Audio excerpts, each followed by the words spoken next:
Hozir detoks tayyorladim. Bunun ichida nimalar bor deysizlaring. Bunun ichiga bitta bodring solganman, ikkita ko'k olma solganman, ikkita kivi solganman. Keyin ismaloq. Ozgincha 4-5 ta ismaloq solingan. O'zbekchasiga aytganda ismaloq. Keyin chiya urug'i bor. Chiya urug'i mana shu qoshiq bilan to'ldirib bitta solganman. Yana bunun ichida nima bor? Bitta avokado, kichkinagina avokado soldim.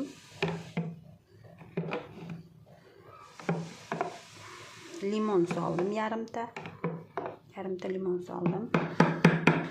Shuni endi ertaga detoks kuni qilamizda, kuni bilan ana shu narsani ichib yuramiz. Keyin boshqa narsa ichish mumkin emas.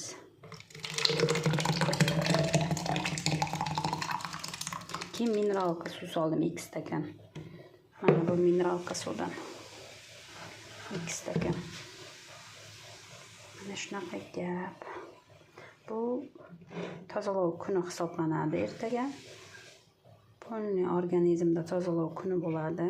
Bir kun kuni bilan detoks kun qilasizda, kuni bilan shu narsani ichib yurasiz. Boshqa hech narsa yeyish mumkin emas.